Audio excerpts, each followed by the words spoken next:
Hi, this is Channing Humphrey with Semi Pro Live, and we are back here with a new original product. This is a new partnership with our partners over with Rod Tanner and AAU. It's going to bring in a new flavor. We want to bring in more sports, more athletes from different places and different areas all around the state of Texas and all around the nation. So I had to reach out to my guy, Rod.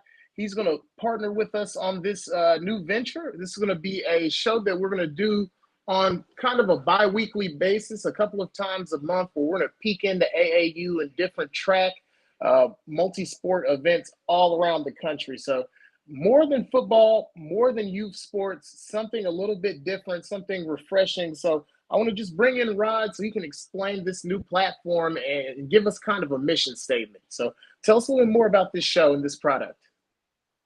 So, as you know, and some that don't know, the AAU was founded in 1888, and over 35 plus different sports contested on a local and national level, the largest nonprofit and volunteer sports program in the nation.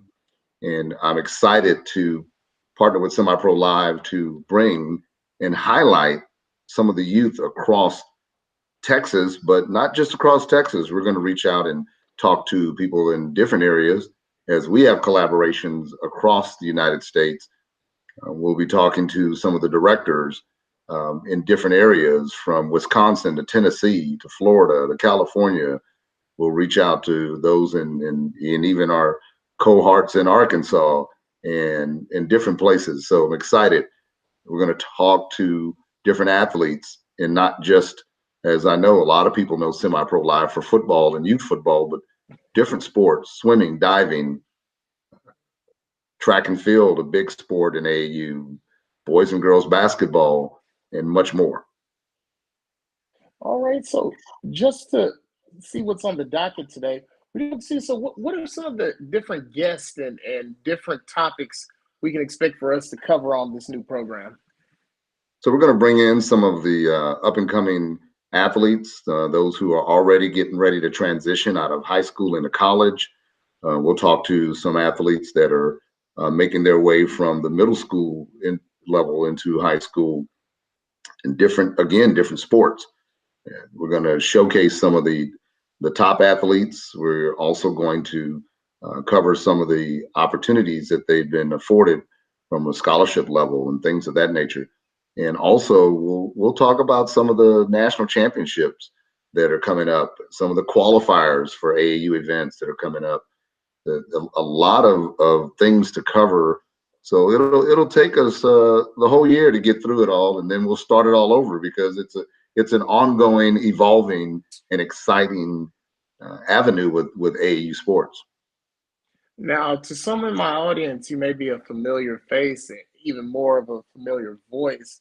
So tell us a little bit more about your background in media and what are some of the positions that you currently hold in the sports world? Well, I'm currently the governor for South Texas AAU. That encompasses me helping develop and grow the South Texas district that spans basically from just south of Waco, Texas, down to Brownsville, from Corpus Christi to Del Rio. And in conjunction with that, I sit on the AAU National Football Committee. I'm also part of the track and field world. I'm the director for track and field for the South Texas district and officiate at some of the Junior Olympics, and also spend some time on ESPN radio on Sundays. I've been on a show for a better part of 8 years. I host the AAU Focus on Youth Sports, ESPN San Antonio. It's now the San Antonio Sports Star, 94.5 FM. I'm sorry, it's 103.3 FM now that the FM station has changed, and 12:50 a.m. That was a change that just happened just recently. But been a part of laying down the law, ESPN San Antonio, and I host the AAU Focus on Youth Sports, and also do some public service announcing. I announced track and field for Judson ISD. I've also had the pleasure of announcing some college meets at Texas State University, University of Conner Word, and also have done a few college championships, but have a little bit more of the announcing side outside of the radio, and do ABA basketball with the Alamo City All-Stars, coached by the legendary Spur Johnny Moore, and work with JB, the owner there. So I'm excited to be a part of the announcing world. Well, hey, let's get right into some AAU action. We got a couple of big time events on the AAU docket. We've got the diving Junior Olympic Games coming to San Antonio, Texas. So tell us a little bit more about this event and what we should be on the lookout for. Currently, the tentatively slated for July in San Antonio, the Junior Olympics for diving. They have not finalized and formulated all of that just yet. It is on the docket. And then in West Virginia, they'll have the red, white, and blue diving championships as well in the summer. So a lot of things going in the diving world. Some great facilities right here in San Antonio. The Ferris Center and Aquatic Center. Actually, Michael Phelps trained there during his last Olympic run. And so it's an amazing facility. So looking forward to that. Hopefully everything comes together with that.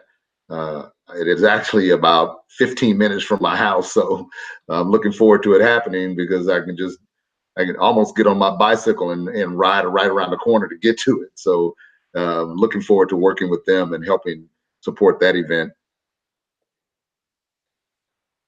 Most definitely. So, just to go over for our audience, at what age does AAU start serving youth diving, and how do you get in connection with someone in your area to actually become a member of AAU diving? So in every area, there's different clubs, and you can go to the national website and find a club. There's a link there to look for clubs. As far as the diving, most of them are starting in the late elementary age divisions, and then moving through junior high and high school age divisions. Most sports in AAU will start fairly young, and we'll get into some of the other sports, but diving is usually that late elementary time frame. So, is this going to be one of those where you have to have a club or a team, or is this an individual sport? In any AAU sport, you can compete as an individual. You don't always have to be in a club. There is an option for AAU in a lot of sports that you can do as an individual, and that is obtaining a national membership, which is an unattached athlete membership. Unless it is a team sport, it's kind of hard to play basketball by yourself. Yeah, I mean, it's good. Well, as good as some athletes have said they are, I've never seen anybody play a five-man team by themselves. You definitely got to have somebody to play some defense, and you got to have somebody to pass you the ball, and you got to have somebody to pass the ball too. So team sports a little different, but when you look at sports as such as golf, tennis, diving, even track and field, there are options there to compete as an individual. Most definitely. Well, let's go ahead and talk a little bit more. We have the junior track Olympics coming up at Carolina A&T. So tell us a little bit more about the thought process behind having the event at North Carolina A&T, and tell us a little bit more about the Junior Olympic Track Championships that'll be coming up at that facility. So the JO Games, which is what most people know it as, the Junior Olympic Games, track and field is one of the larger events that takes place. There are multiple sports that happen during the Junior Olympics, but track and field is one of the largest track and field meet hosted in the world every year, averaging anywhere from 10,500 to 12,000 athletes that compete over about a week and a half period. The track and field Junior Olympics will take place at North Carolina A&T this year, and it will start July 30th and run through August 6th. It is an unbelievable event. I've actually had the pleasure of going to many of them, and as well as officiating. You have athletes ranging from ages of 6 years old to 18 and competing in all track and field events. to include javelin, discus shot put, your hurdles, pole vault, high jump, triple jump, long jump, all of your running events, um, some events that most people are not familiar with, which are all Olympic events, such as the race walk, which is an actual Olympic event. And those who are not familiar with race walk, do some research and you'll see that it is an amazing event, and it's not what you think it is. It's a very fast-paced event, and you have to be in great shape to compete. Oh man, for a second I thought I was going to have a second stint of an athlete, but then you put great shape in the sentence, and that kind of ended that for me. But Yeah. outside of the, we were talking off air about Atlanta A, excuse me, not Atlanta, North Carolina A&T, and the type of program that they've been able to build over the past couple of years. Expand upon that a little bit for our audience at home, Yeah. So North and Carolina, why AAU chose that university at this time. well, North Carolina A&T has been on the rise. It's always been a competitive university. A lot of mainstream Division Ones, you know, spectators may not be aware, but North Carolina A&T is a HBCU, not a very large university, but they have over the last several years put together some amazing track competitions and athletes, and have won at the Division One level, competing against all of the big powerhouse D1 universities. And athletes from North Carolina A&T have just made themselves very much aware and put that university even more so on the map. In their conference, they've won, multiples of championships, but North Carolina A&T's track program is unbelievable. So I can't think of a better place to host the Junior Olympics, and this won't be the first time that it's been hosted there, and it'll be hosted there again in 2024. So the Junior Olympics for track and field rotates. It was just in Houston, Texas, this last year. Okay. North Carolina A&T. Then we go to Drake University, the historic Drake University in Out in Iowa, Iowa. Des Moines, and then we're back to North Carolina, and then back to Houston, and then rotate again. It has been held at Norfolk State University in Virginia, and so a lot of great venues. And looking forward to getting out to North Carolina A&T. I didn't get to make it the first time it was there, so I'm excited to go visit the university and be a part of a great event. Well, I have to ask you, man, just because this is a sports show, I want to be able to keep it a little bit sports based. But so we were talking offline, man, and this is something that our audience may be interested in. So, what is it about track and field that makes it where some of the smaller schools that maybe they don't have as much resources as your Alabamas, your LSUs, your bigger Division One programs? How are the smaller schools able to compete in track and field where they're not able to maybe to compete as much in football? So track is a little different than any other sport when you think about it. The clock and the tape measure, they don't lie. You know, No, they don't. hey, I mean, if you're fast, you're fast, and if you can jump far, you can jump far. If you can jump high, you can jump high.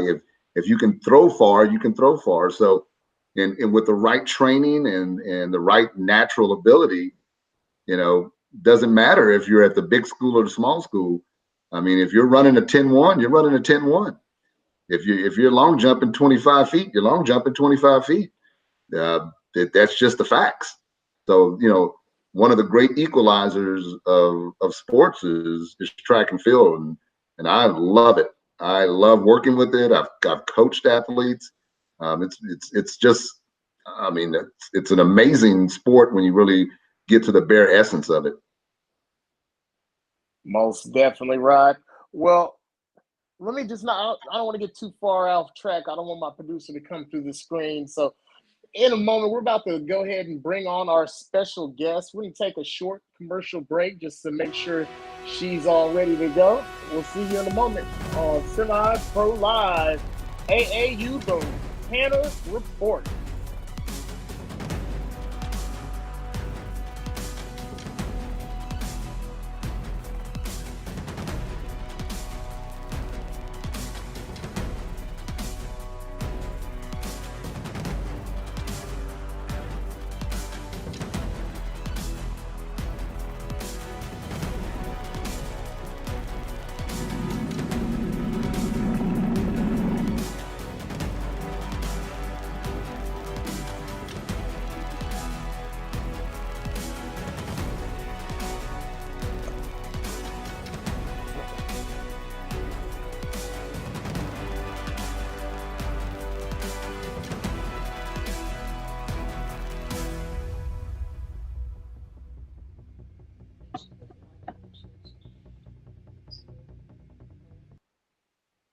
All right, we are back, man. Well, hey, I've been doing a little bit too much talking for a show that does not belong to me, so I'm gonna back off a little bit and let my guy Rod take the reins. But he's got a special guest. This is a young athlete that he's been able to be hands-on with for for a large portion of her AAU life. So I'm gonna go ahead and let him introduce. So Rod, take it away.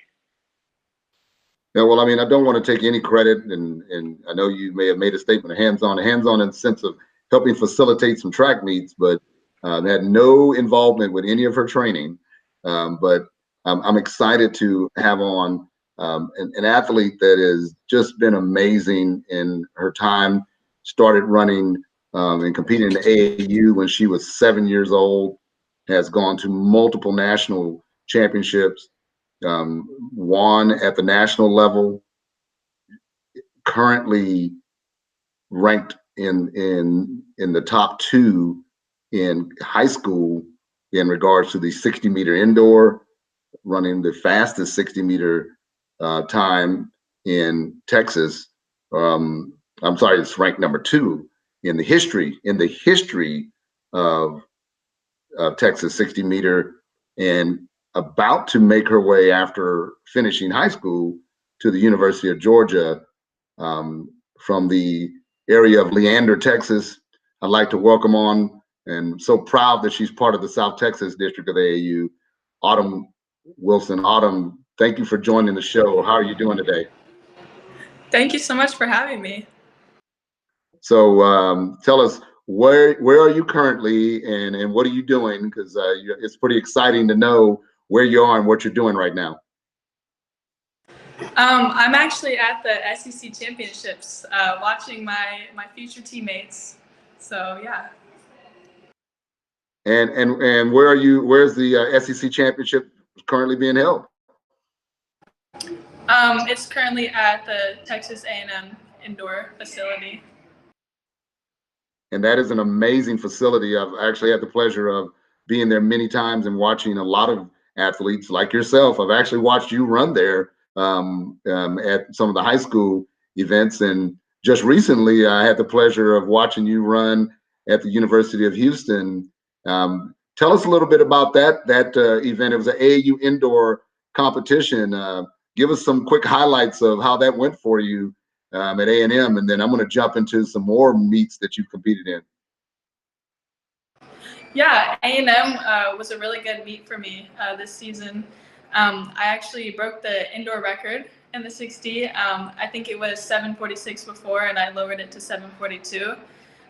So it was a great race, and I was really, really happy with it. And so recently, you've had the pleasure of running against some pros. I saw and watched you. You may not be aware, but I was watching you at the Puma indoor meet. So how was that running at the Puma meet? And tell us, just walk me through kind of how that whole process went. I watched the prelim and the final, but tell me a little bit about that whole Puma meet. Yeah, it was extremely surreal. Just walking into the building amongst the pros, I was kind of like, oh my goodness, like what am I doing here? Even though that I know my times are a little close to them, it was still crazy being in the same building as some of my role models and just athletes that I've looked up to for years. So running the prelims, that was kind of my opportunity to get all the nerves out and kind of prove to myself that I belong here after I ran a 7:26, which was my PR. And then just going into the finals, I kind of just wanted to have fun with it and try to either run the same or run better as that PR, and I ended up running the same. So I was extremely, extremely happy with that race. I tell you, I watched that race, and I could tell you, watching you in the prelims, I could tell you look nervous, and I was so proud of you but once you got into blocks, it was game time. I mean, you just went into game mode. So I was so proud of you. I mean, I mean, especially watching you run pretty much since you were in elementary school. It was just great, and and being able to talk to your dad and been knowing him for a long time, it was really great to watch you. Then, you moved on to another meet. What was the next meet you ran in? The next meet was at the University of Kentucky. All right. So now here's the fun part.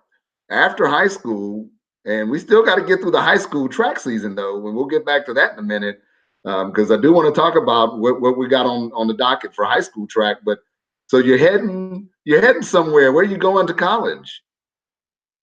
I'm going to the University of Georgia. Yeah. All right. So go dogs. So I see the big smile on your face. So you're pretty excited about that. Yes, definitely. So why did you choose Georgia? What was the deciding factor there? I think the biggest factor for me was just the coaching. After Coach Carroll had moved from USC to Georgia, I think that was a really big part of why I decided to go there. She had talked to me constantly, along with other members of the coaching staff. So I just felt like they really wanted me and felt like they thought that I was special and that I would be valued at their program. Well, definitely, in the South Texas district, we know you're special, and I'm so proud of you. I know in the classroom you get it done, and tell me, if, I'm going to transition to the high school right now. So tell me about high school and in the classroom, and then we're going to talk a little bit about your final season. So tell me what your mode of operation is in regards to your schoolwork and classroom and academics. Yeah, I mean, I think high school is really just about getting in there, doing the work. That's, I feel like, about 80% of the battle. And then just taking the time, putting the effort in, making sure that you get your schoolwork done on time and not procrastinating has really been a big factor, a reason why I feel like I've been successful in high school. Um, but yeah, So the final track season for high school. Any big goals? Anything you want to still accomplish before you hang up your high school yeah. spikes? I think time-wise, in the 100, I'm looking to go 11-1 and potentially 22-9 in the 200. And then as far as meets go, I'm going to some pretty big meets, Texas Relays, Arcadia, Brooks PR, and hopefully running at the U20 US Championships. So really just trying to snag the win at those major meets, or at least PRing and improving upon my times in the past. Well, awesome. Well, Autumn, I thank you so much for joining us here on Semi Pro Live, the Tanner Report. We're going to be doing more shows. May have you back here again, as the season progresses, and once you are successful in hitting maybe some of those PRs. But if you get a couple of records, I'm gonna have you back on the show. So keep us posted. Oh, Yes, anytime you definitely I want to will. pop up live from the SEC championship, you feel more than welcome to hop on my show anytime. Of course, of course. Hey, best of luck. Thank you so much. And All that right, was guys. Autumn Wilson, heading to Georgia from Leander, Texas, and a big part of the South Texas district of the AAU. Again, congratulations and thanks for joining us, Autumn. Thank you so much for having me. All right, we're going to take a short commercial break and we'll be right back with the last portion of our show. Thanks for tuning in. You're watching the Rod Tanner Report live on Semi Pro Live.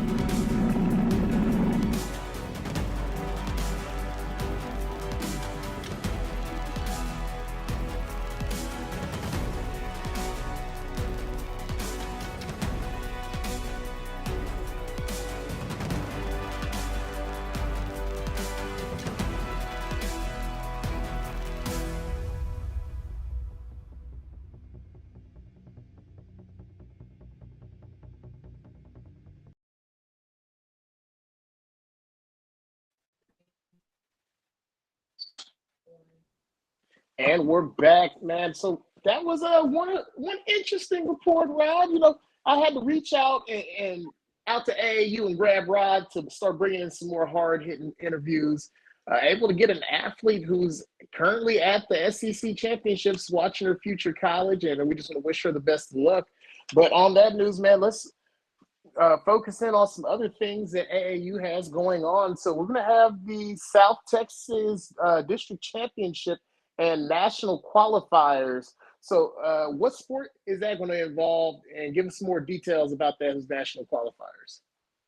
So that is that is encompassing as our district track qualifiers. Oh, so this is track. Okay. Just track, and then we also have our district basketball. But let's talk track first. June 17th and 18th, we're at Leo Buckley Stadium for the North qualifier within our district, and that is the 17th and 18th at Leo Buckley in Killeen, Texas. And then the next week, the 24th, 25th, we'll have the South qualifier of our district. Our district is broken up for track into two, North and South. Such a big district, we have to have two qualifiers. That'll take place in the San Antonio area, the 24th and 25th. And then we come right back that next week for the regional championships, which qualifies the kids to the Junior Olympics. So you take the top out of the North and the top out of the South. In our district, they meet in the regionals for qualification to the Junior Olympics. That'll happen the 28th of June through July 2nd in the San Antonio area. We're finalizing the location as we speak. Also, we'll be hosting in San Antonio May 6th, 7th, and 8th the district basketball and national qualifier. We'll probably be hosting that for, I believe, the third grade divisions through ninth grade is what I believe is going to happen. And we'll have more information. I have a meeting tomorrow with the facility and committee directors to get that all solidified, but we'll have more information posted for that here soon. So those are the current qualifiers that are out there. There's more to come with volleyball, taekwondo, and much more. All right, man. So we have outside of that, we have AAU unrestricted. Oh, I gotta start reading my notes better. So this is a big time announcement. We need everybody to tune in for this one. So Semi-Pro Live, we've done a lot of events. A lot of times the relationship is client and host, but this is the first time that we've ever been invited by an entity to partner with them in a big time event. So big thank you to Rod and AAU. We're going to be partnering with the Central Texas division of AAU, the South Texas division of AAU football to put on the Texas AAU Unrestricted Nationals. So it's going to be a first time for us, a first time for AAU to partner with Semi-Pro Live. So hopefully this is going to be the first of many big time events. We're going to be happy to partner to bring with you. So Rod, tell us a little bit more about the history of this event and what it encompasses. So the Unrestricted Nationals, been part of that for a while now. I think I'm going into my 12th year of being associated with the Unrestricted Nationals. So the AAU football program has 3 different national championships. The league-based nationals in Florida, which takes place the second week in December usually, and then the West Coast Nationals, which had been in California for many years, which we're now doing it in Vegas, and we did it in Vegas just this January.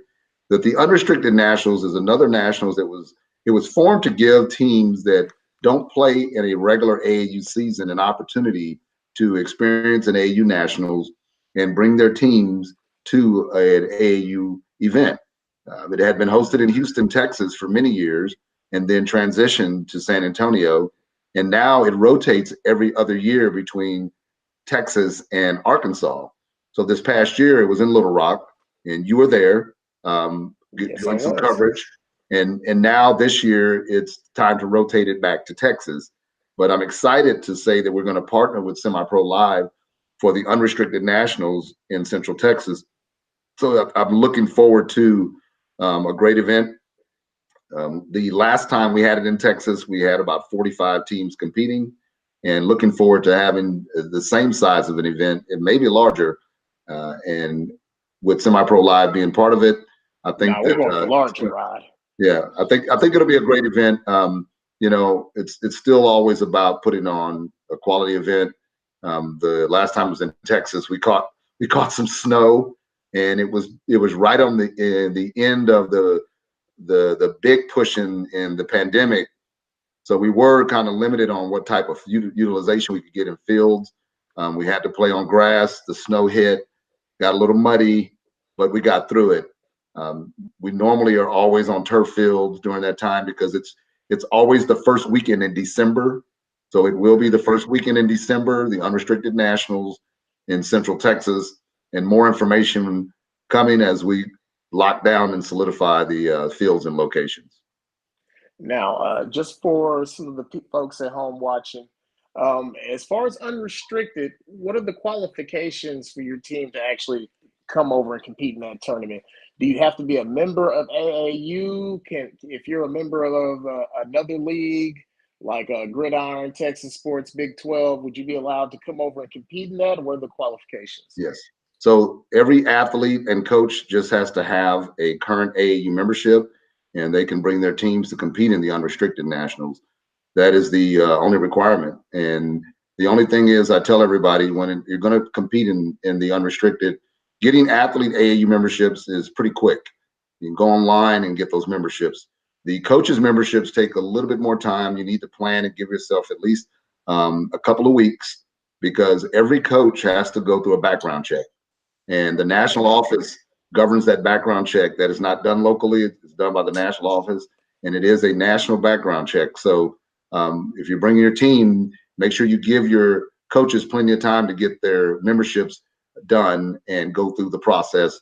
And then outside of that, any team that wants to participate in the unrestricted nationals can do that.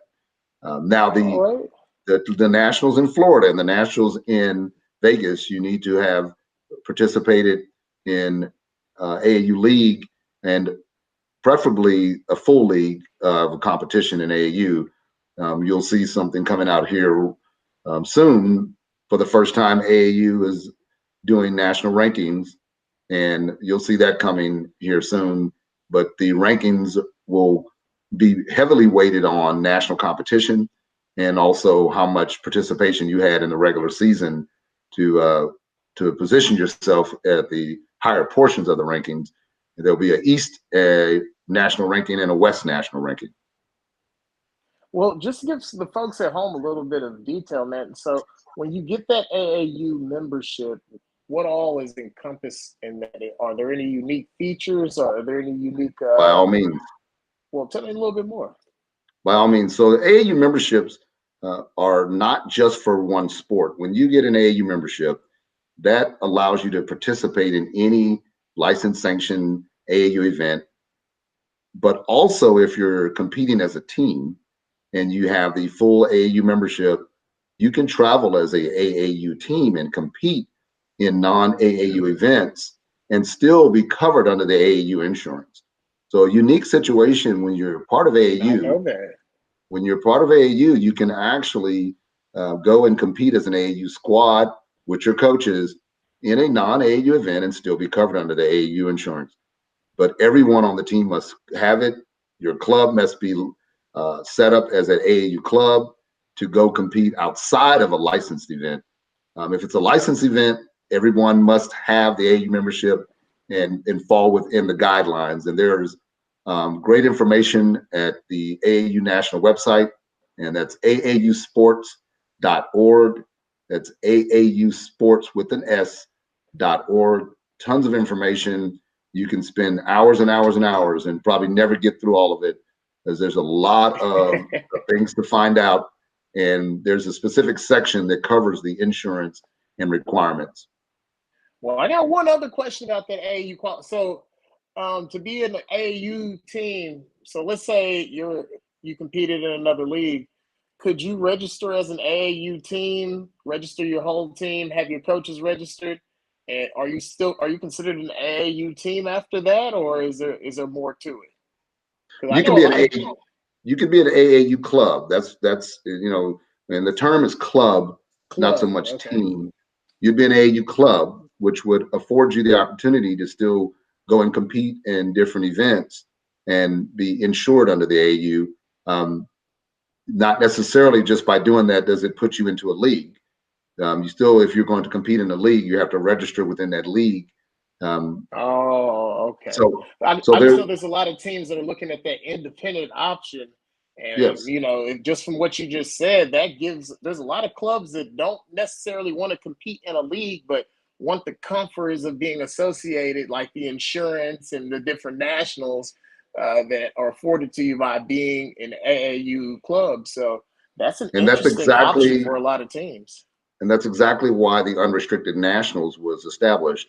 In certain areas of the United States, there are not enough programs, so teams don't have the luxury of being in a league. For example, up in the Maine area, New Hampshire, a lot of smaller states, you'll have clubs that'll register and they'll go play a schedule, but then they'll go play into other competitions. And it's not just from, and I know a lot of things around what Semi-Pro Live has done has been more associated with football, but this also plays into other sports. When you talk about volleyball, when you talk about basketball, when you talk about hockey, Trash. which we have a huge hockey program. AAU hockey is huge up north, just amazing. We don't have it big down here, although we have hockey teams, but AAU hockey is just unbelievable up north. So now you also got to think about, you're in a hockey program, you get isolated in certain areas, so you got to still got to play. And I think the biggest thing is the insurance that it brings, and one of my big things is the background check. Most definitely, because you always got to make sure that you got the right people around these young impressionable youths. But I mean, off of that note, Rod, I'm gonna go ahead and turn it over to you. We've covered a lot of different things. This is a great informative episode, a first kind of a pilot episode as we felt our way through. A great guest in Autumn Wilson. We want to be able to track her as her career goes on, and just a lot of unique opportunities, unique interviews, and unique sports will be coming to your screen live with the Tanner Report. So, Coach, you have anything else you want to top off on here or add to this before we go ahead and? Well, the only other thing I do want to say is I'm excited about partnering with J17. Jalen Jones is cornerback at Texas A&M, and Jalen came through our program, played several years in AAU football, ran AAU track, went to multiple Junior Olympics, and he is currently in his third season at Texas A&M. He started as a true freshman, came out of Civil Oak Still High School. His parents have always been great proponents and supporters of AAU in our district, and Jalen is going to come and help us and put on the J17 Skills Camp May 14th in Central Texas. Along with that, we'll have a 7-on-7 tournament. So the Skills Camp will take place the first half of the day on May 14th, and then we'll kick off 7-on-7 tournament the second half of the 14th and finish out the tournament on the 15th. So I'm pretty excited about partnering with Jalen Jones and J17 Foundation, and it's going to be fun. He was our first scholarship recipient, the Trailblazer Award, first time we gave it out, and I'm excited about that. Also excited about the scholarships that we gave out this last year with track and field. We gave out over $3,000 in college scholarship money, and this year we're going to give out for track and field. We'll give out upwards of $5,000 in scholarship funds. So we're going to continue to try to grow our scholarship program and also recognize academics in the South Texas district. Well, man, it's AAU. There's a lot more to come. Next episode, it's my goal. I want to try and get some Taekwondo news. We got to get some AAU hockey. Definitely got to get some AAU basketball. So we're going to have all the sports, gymnastics. Hold on. My producer has a question. Hold on. We'll have a producer section. She's been making hand signals behind the light the whole time. Producer, what did we miss? David, he's at the rodeo. We have to invite him on the next show. Oh, we're going to have David. He's at the rodeo. His lovely wife came through with one of those awesome gifts, last-minute tickets to an awesome event. So he couldn't pass it up. He had to go spend some valuable family time. But I believe next time we're going to have David on here, Rod. Yeah, David Rodriguez is the director of volleyball for South Texas District. He couldn't make it, but he has guaranteed me he will be on the next show and talk about some of the exciting things he's done with volleyball. He hosted one of the first ever grass nationals. He lobbied to the national office and created something during COVID when we couldn't get gyms. And I'm going to save that for the next show and let him tell that story.